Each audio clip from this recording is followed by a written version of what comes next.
Oops.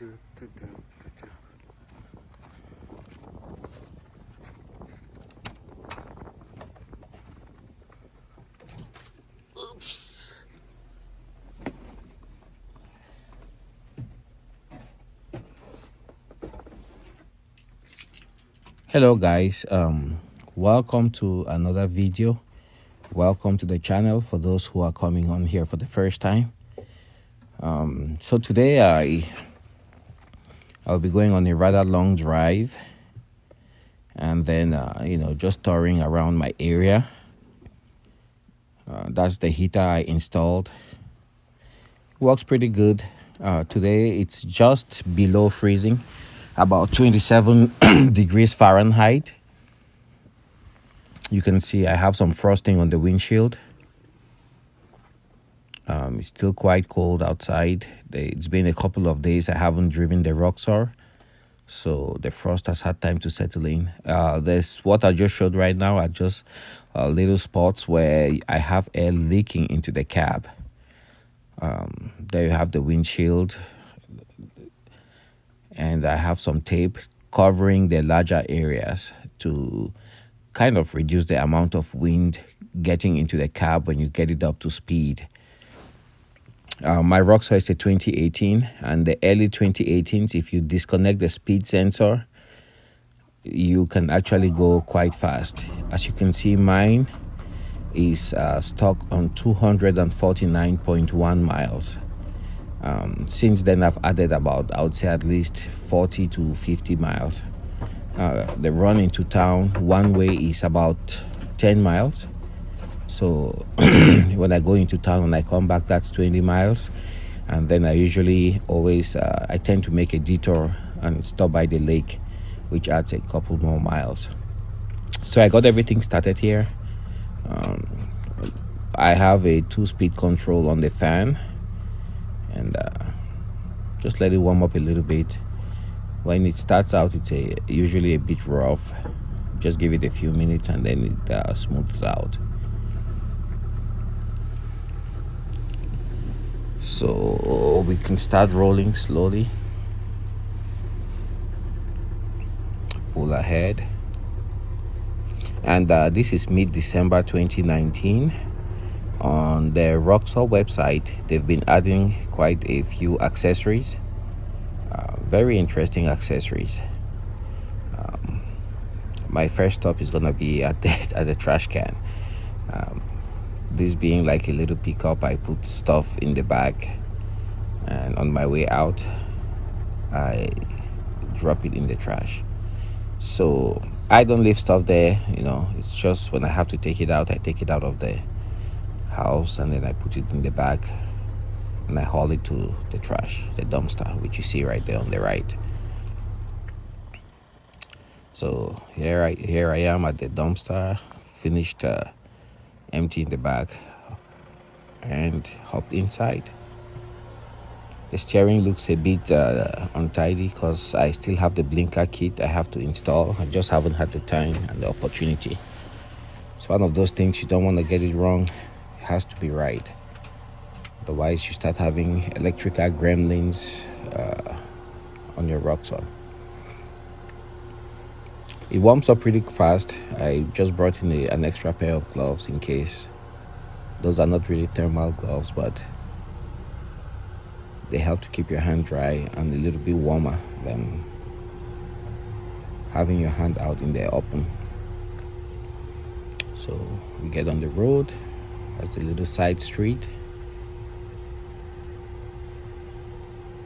I'm gonna do a left right there. And as you can see, here we don't actually have sand put on the road. So what they do is they don't put salt on the road, they actually put sand. Whenever we have a lot of snow or a storm, then the highway department comes out and they plow some of the snow and then they deposit the sand. Sand helps with traction, and then it's a little bit darker, so it absorbs the sunlight and melts the snow during daylight hours. So what happens is when the snow starts melting, it can leave quite a mess on vehicles. For me, my tires are a bit wider than my fenders, so my wheels tend to pick up the melting snow and throw it ahead of me, and then that splatters on the windshield. Another thing you should note about the Roxor is that it's not very aerodynamic. It has a very boxy structure, so that catches the wind very strongly. And if you're traveling over long distances, let's say on the highway or highway speeds, it's gonna very adversely affect your your gas mileage. Also, it sits at least about 9 inches high from the ground, and that doesn't help with aerodynamics either. It's gonna negatively affect your fuel consumption. So on my cab, I have a problem with the passenger side rear view mirror, as you guys can see. Each time I get it in position, I get up to speed, especially when going west. We tend to have a northwest wind most of the time, so the force of the wind is quite strong right now, and it's a headwind. So what it does is it flips over that rear view mirror, just like you see it hanging now. So I've had that problem ever since I had this cab, and I bring it out on the main road. So stop here and see if I can get it fixed.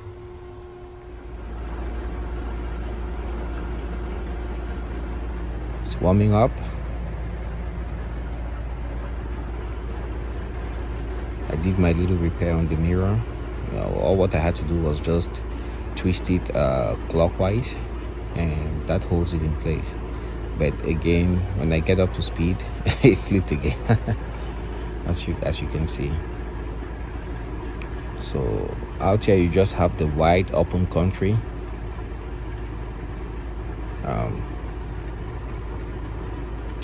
These areas were first explored, in a very scientific way by the Army. I believe it was a branch of the Army, the Corps of Discovery.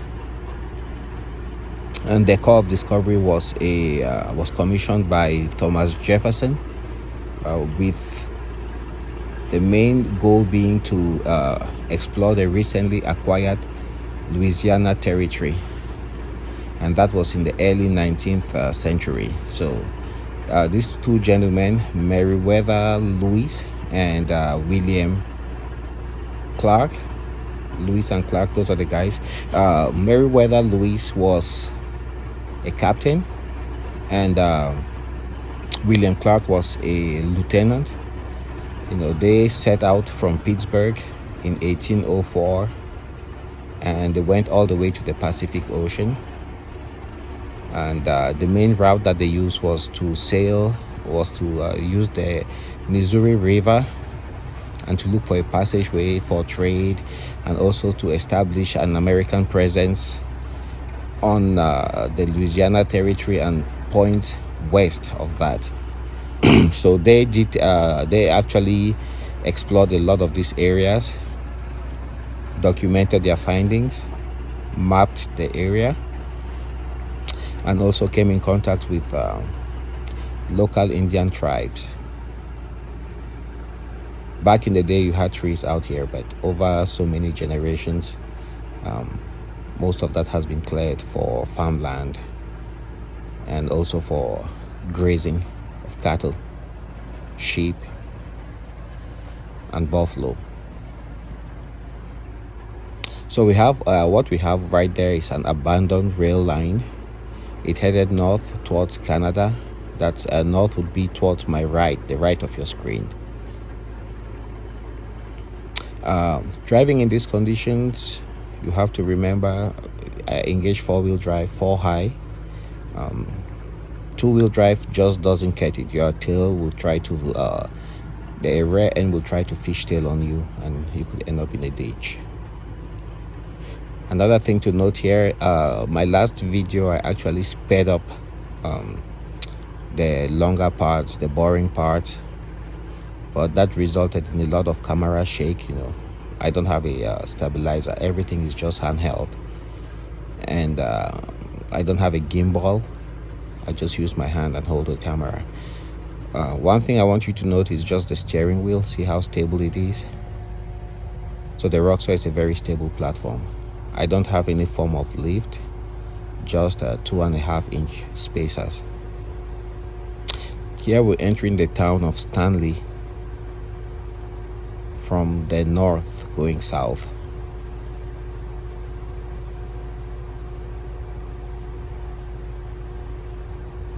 It's quite a beautiful town.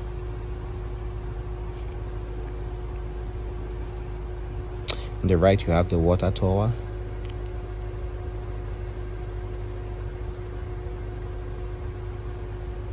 Speed limit around here is about 25 miles an hour, so I'm going a bit slow.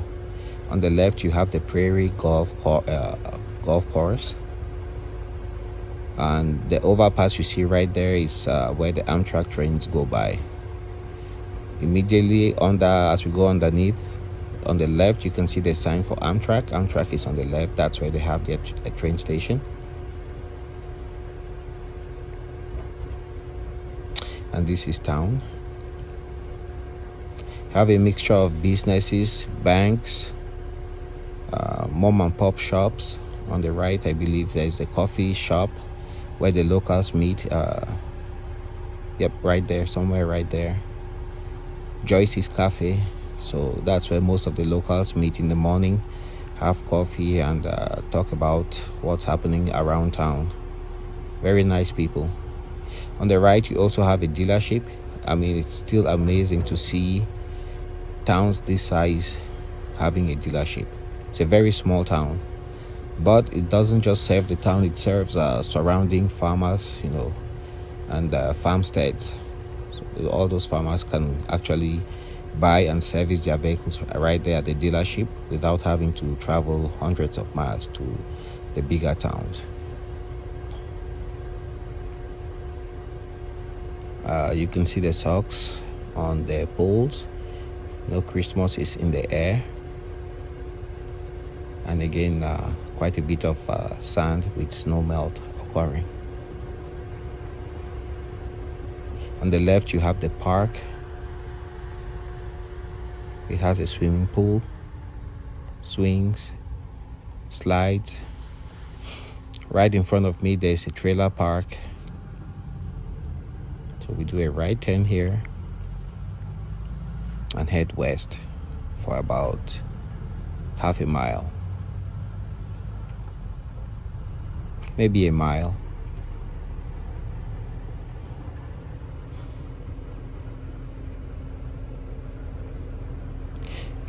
Another thing to note, you would see most of the vehicles around here, they're 4-wheel drive pickup trucks, just because the weather around here is very unforgiving.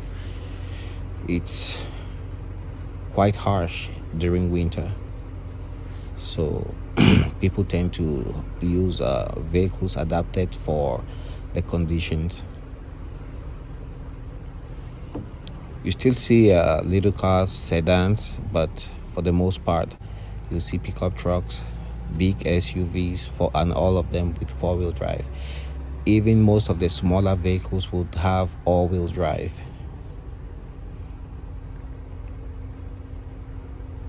Here we did a left turn and we're going south.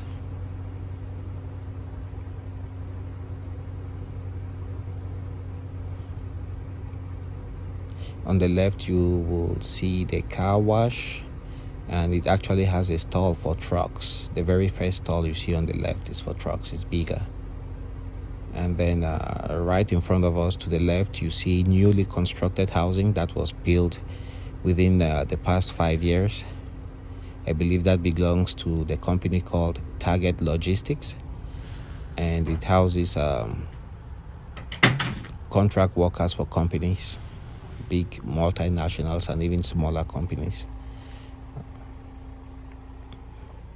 The road in front of us is Highway 2. It runs from east to west, cutting the states, along somewhere on the northern third, runs all the way to Montana.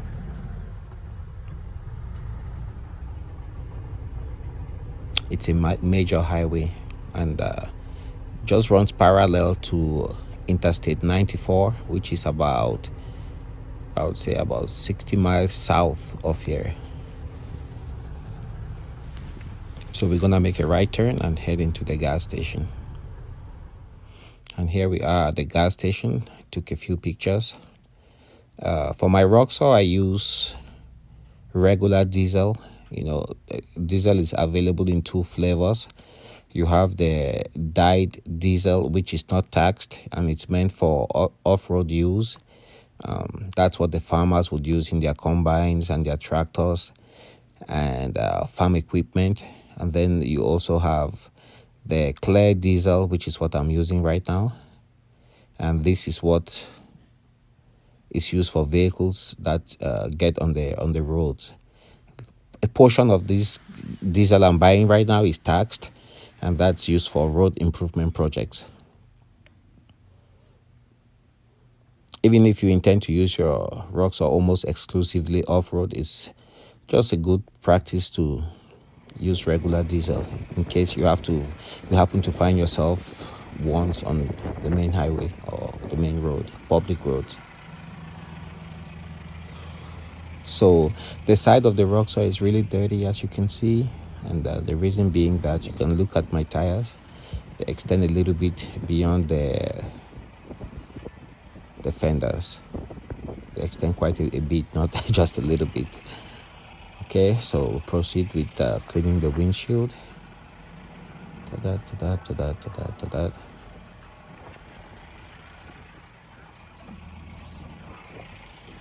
I don't have any gloves on today because it's just about freezing. As long as my hands stay dry, I should be okay. And when the Roxor is not moving, it gets really toasty inside. I'm very pleased with the heater combination I have. It seems to be very effective. I would say it's at least a 20,000 BTU.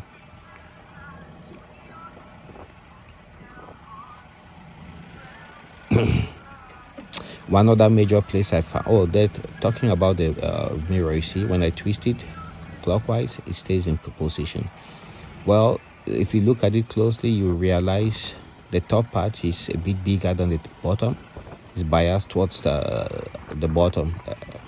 It's biased towards the top. So when it starts, when I'm driving and then the wind picks up, then it pushes this mirror to where it starts unwinding. So my quick solution is just to spin it like that, so that the larger portion is at the bottom, and that way, in case the wind hits it, the tendency would be for it to tighten itself, just like it is on the driver's side. Then I ran inside, grabbed some energy drinks. I haven't seen this flavor, so I'll try it out. It says something about ginger, so I will try it.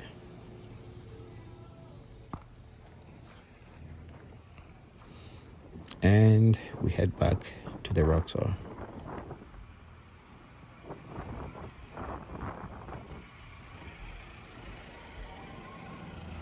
So one other major area where I found that you lose your warm air is where you have the parking brake. If you look at that area, it's not normally for most vehicles they would have some kind of sleeve, but for the Roxor there is no sleeve there, so a good quantity of your warm air would escape the cab from where you have the parking brake. So we jump right in. That's the new Hyundai Santa Fe, I believe, on the right. Nice SUV.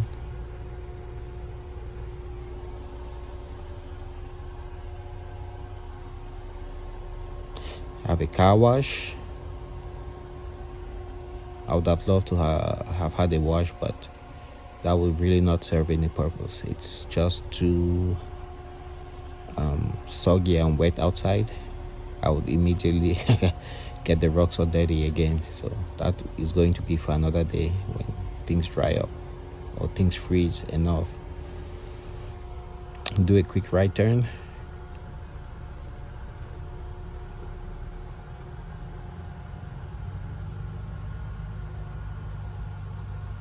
Head out to the airport again. I tend to stop by once every 2 or 3 days. Make sure everything is okay.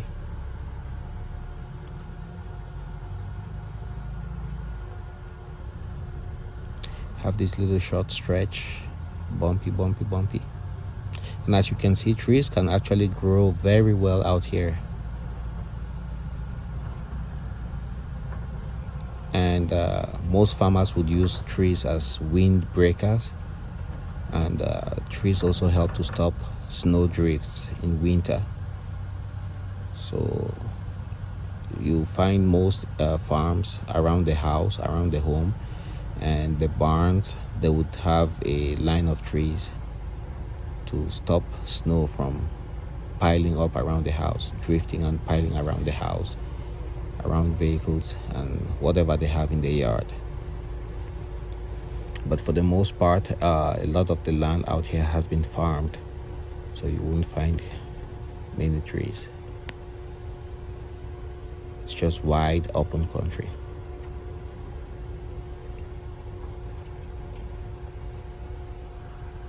Slow down, and everything seems to be in place. You can see the windsock, it tells you how windy it is, and just having this cap makes a world of a difference. Check the tie downs, everything seems to be in place. Looks good.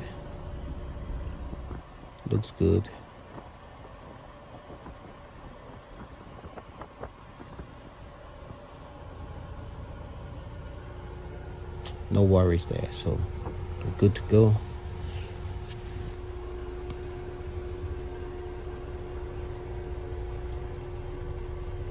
Did my quick turnaround, and even if there's no aircraft in sight, I still, just make it a habit. Drive really slow when you go out on the ramp.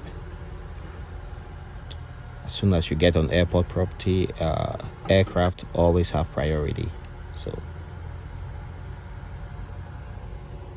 just got to be careful. You can see the price of avgas, and they also have jet A right here. I believe it was about $4.35 on that day. Pretty reasonable price. On the left you have the hangars, and there is a repair shop on the field actually. Airport does quite a good job of clearing out the snow, but in winter time it's just normal practice. Before you head out to airports in colder areas, always find out the condition of the runway before you depart.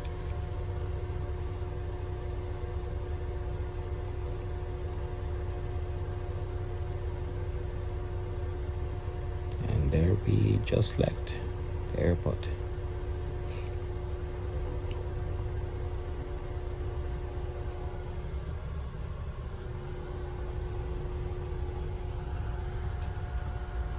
Heading to the main road,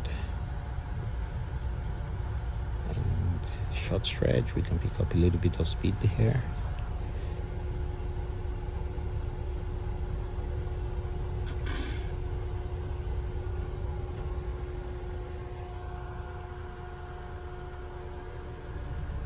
We do a turn. I really love the power steering on the Roxor. It's very progressive and predictable, and when you turn the wheel, like some cars, you hear the pump whining. That doesn't happen with the Roxor. It's very well. It sounds like it's going to be quite durable and long lasting.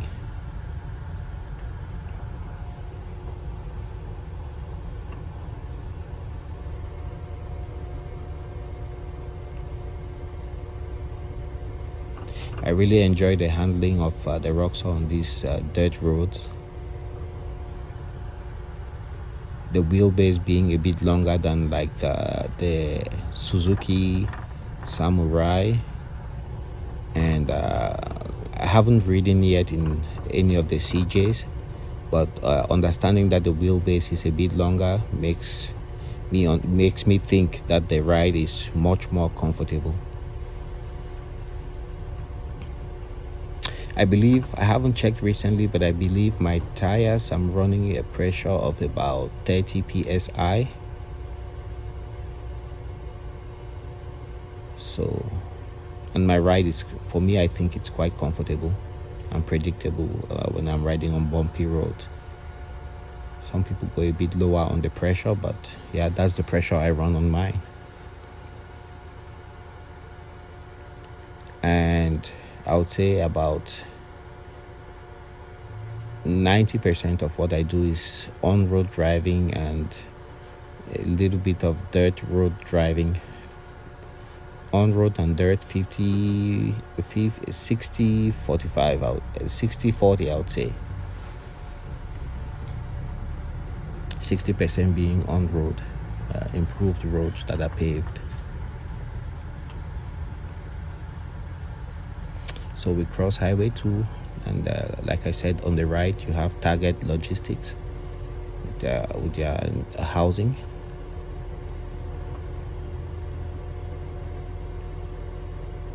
You have the car wash on the right.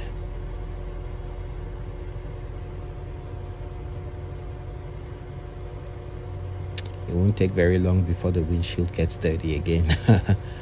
So on the right you have a cemetery, and next to it is a dog park. So the locals bring their dogs out there and they run around, play.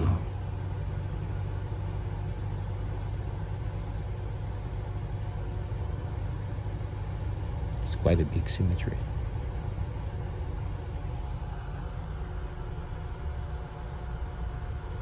And right here we're gonna do a right turn. It gets tricky having to open up the window and signal your intention. The mirrors help a lot because you can tell who is behind you, who is not, and then that way you can signal to them your intention if you're turning, stopping, or what you plan on doing. Since I don't have my indicator lights connected yet.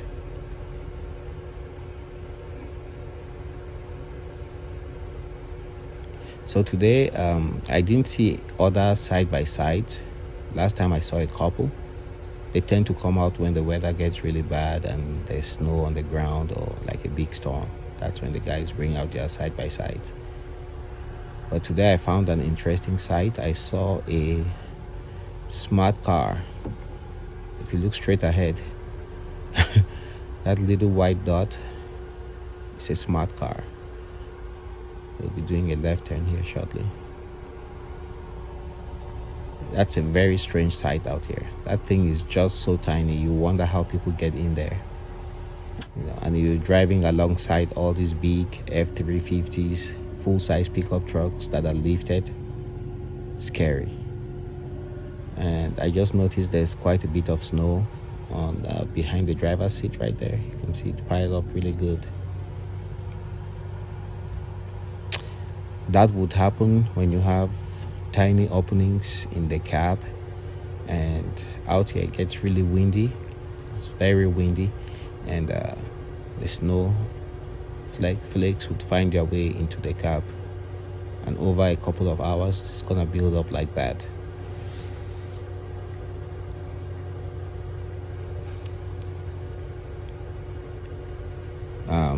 I recognize, looking at my cab, some panels, I think I might not have had them seated very well when I was assembling my cab. That's why I have all these major leaks and stuff like that. In another place it wouldn't be so noticeable, but out here it gets so cold that even a tiny leak will catch your attention. Yeah, we're going through town again, opposite direction. You can see the various businesses. That's the bank right there on the right. And on the right, you can see the Amtrak station. That's their parking lot.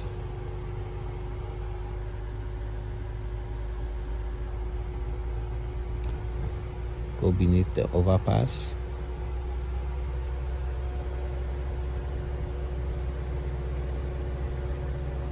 Golf course is on the right. And you can already see how I picked up some muddy water, muddy specks on the windshield.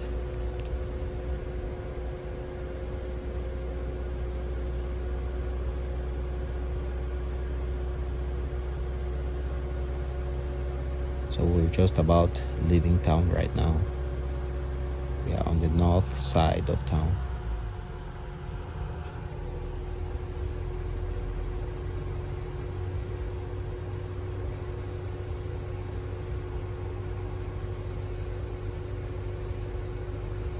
Few more businesses.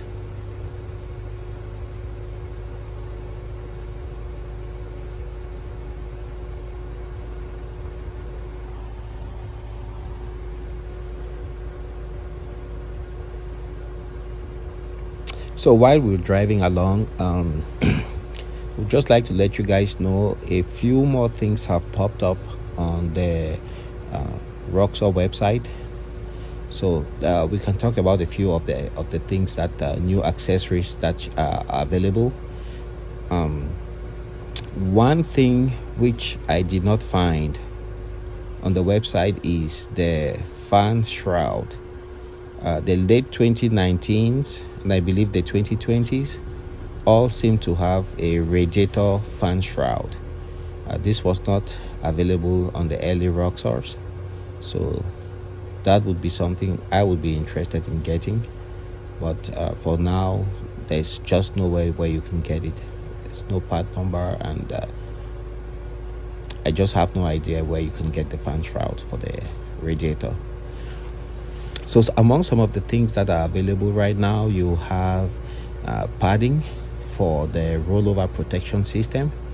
If you remember the Jeeps from the 80s, the CJs, you had those really nice paddings that you had on the roll bar, made them look really beefy, made them look really stylish. So you have that available for the Roxor now. Runs about, I believe, $400 for the two-seater, and then about $500 for the four-seater.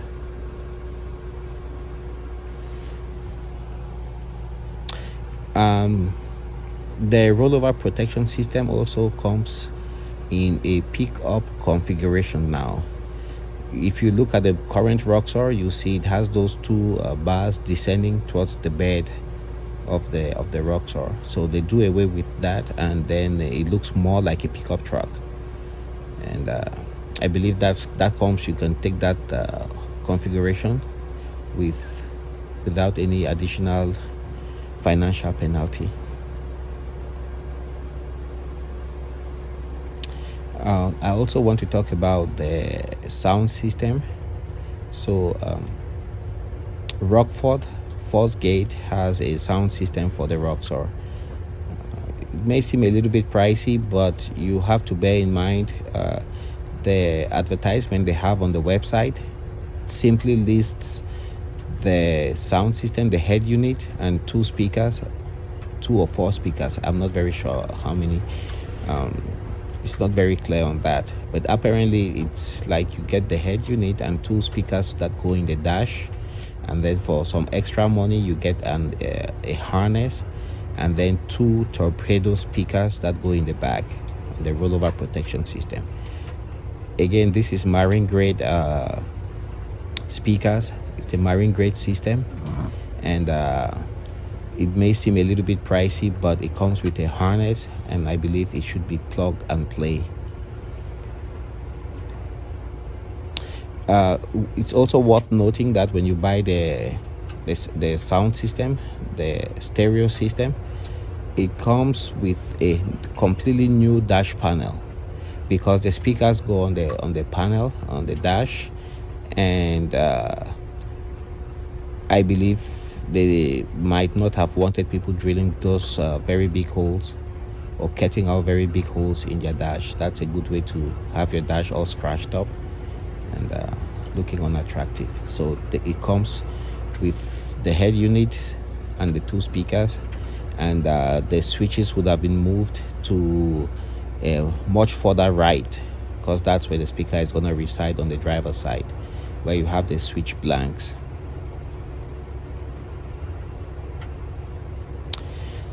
One other thing that came up on the Roxor website is the availability of a lift kit. If you go to the Roxor configurator, you can configure a Roxor with a lift kit. It costs about $1,600, but what they don't tell you is how many inches of lift you get and what components would be changed compared to the standard Roxor. So it doesn't say if you're getting new brake lines, if you're getting a new shock absorber. It doesn't say if you're getting new shackles and what kind of shackles you're getting, or if you're adding leaves to your leaf spring setup. So it's not very clear on that, and how many inches of lift you'll be gaining when you do that. But the whole system is available right now as an option, and it should be about $1,600. Those two things you see right there is for the cattle to scratch themselves. So this is a stud farm, and I'm on my way to the lake right now. Speed here around here is 15 miles an hour.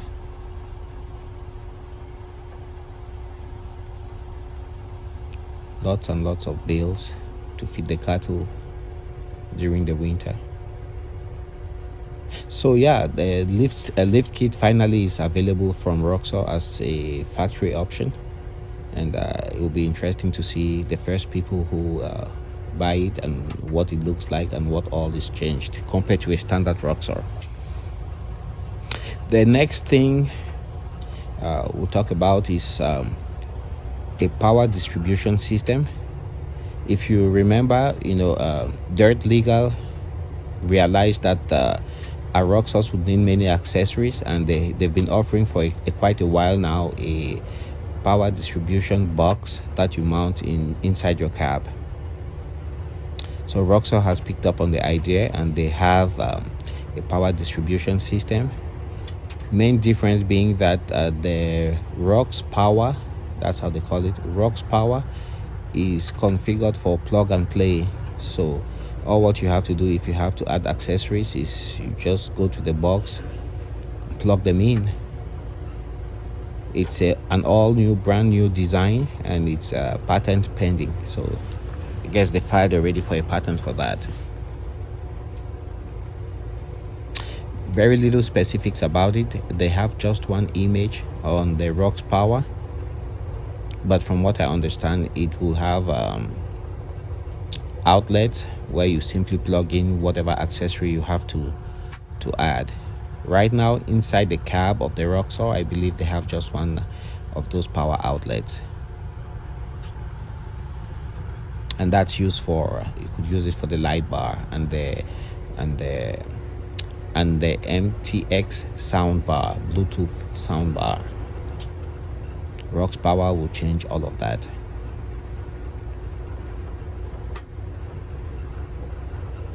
So another thing that will be changing for the Roxor, I don't know if it's going to be all across the board. Right now, the final gear ratios, or the ratios of the axles, is 3.73 is to 1, which in my layman's terms, if I understood very well, it means the engine turns 3.73 times, and for each 3.73 rotations, the axle will turn once. Roxor idles at about 850 revolutions per minute, and when people go into too low and they try to do like stuff like rock crawling, combined with the 850 RPM. I believe some people say it's still just too fast. It makes the Roxor crawl too fast. So people have been clamoring for lower gearing. Also, when they put lift kits with bigger tires, it throws off the ratios. So when you try to use your Roxor, it either is going too fast because the bigger tires, when they turn around once, they cover more ground than the smaller tires. So when you change your gears, it slows down how fast the axle is turning per revolution of the engine, and that closely matches what the Roxor has, or the intention was of the engineers who designed the Roxor. So they're going to this new gearing system for the axles, which is, I believe, 5.38 as opposed to the 3.73 of the initial gearing that came out with the Roxor from the factory.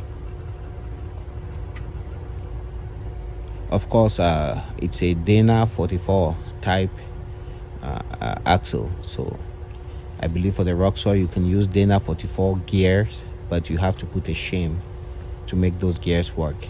So you can use any combination that suits your needs. And here we arrive at the lake. Everything is frozen over.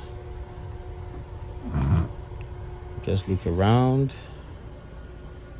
Yep, quite frozen.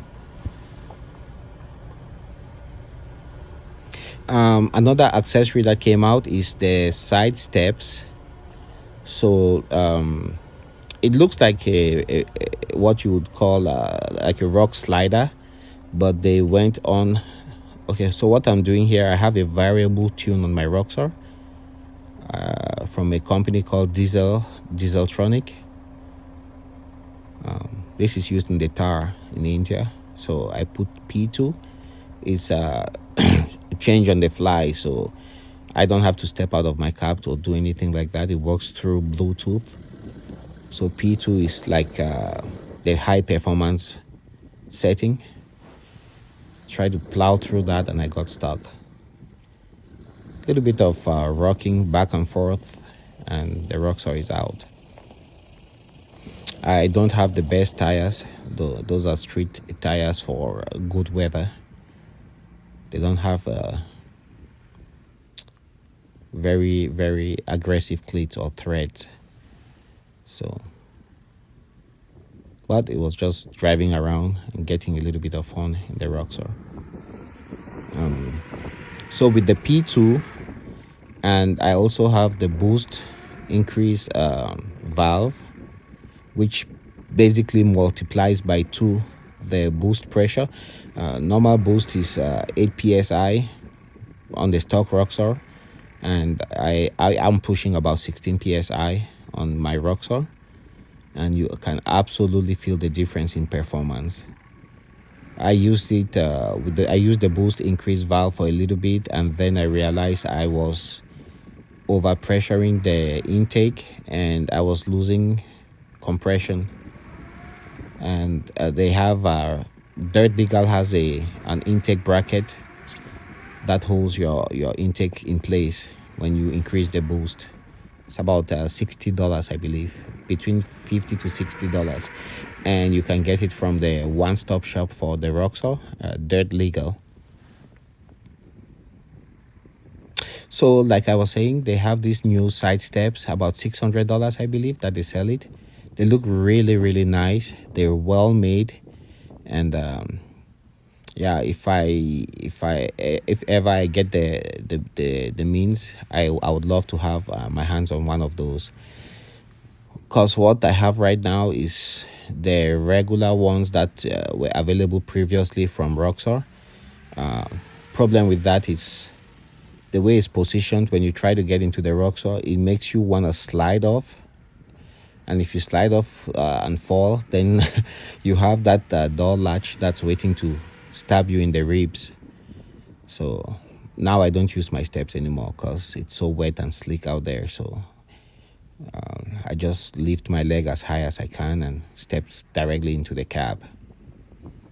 it's gonna get really tricky if I have like a lift. So I would rather have something else. So there I'm just doing some power turns with the rear wheel just screaming.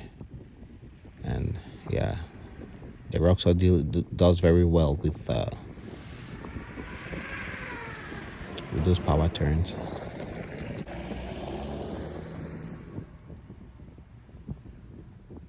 Yeah, just powering through that snowbank. It wouldn't do that very well with 4-wheel drive, so I think I switched to 2-wheel drive. I can't tell you how much fun it is. It's so much fun driving the Roxor in challenging conditions. This is the best I could find. You look all around me, you see we're about 3 hours from the Badlands, and out here is just plain flat terrain, as you can see, for miles and miles as far as the eye could see.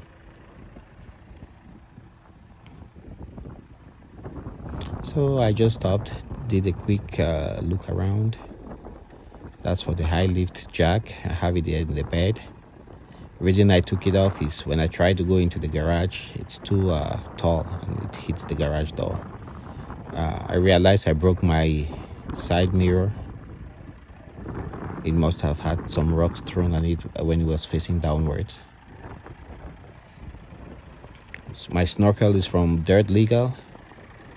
I love it. Just checking underneath. So packed up with snow. Even inside the grill area. Nothing broken, just ice everywhere.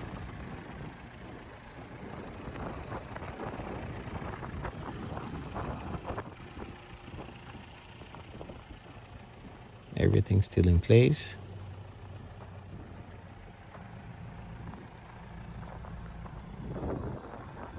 I do notice the interior of my exhaust is looking like it's packing up a little bit of soot. So one of these days I'll have to open up the little plug on the spark arrestor and give it some gas to blow out all the soot. That's the job of the spark arrestor, reducing the temperature of particles coming from the engine and also entrapping them.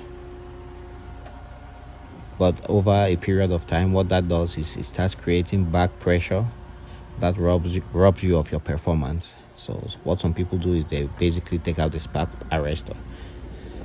But it's illegal to take UTVs to federal land and federal parks without having a spark arrestor installed. That's to prevent forest fires. We all know the devastating fires they had in California this year. It's really bad. One of the worst years in the history of the state as concerns wildfires. It's just been devastating for the state of California. So make sure you have your spark arrestor and in good working order. A few shots, took the opportunity to take a few pictures. And here we're heading back home, and just want to add one other thing that showed up on the Roxor website is a rear bumper. Now what's interesting about this rear bumper is it integrates two very beautiful looking LEDs, and it's very high quality. It's about $600 too, I believe. And yeah, it looks really nice. I wish I could get one of those too. Well, almost to the end of our journey. This was almost like a documentary. Very long episode, but thanks for watching. Subscribe and don't forget to hit the little bell to be reminded when I upload a new video. Bye.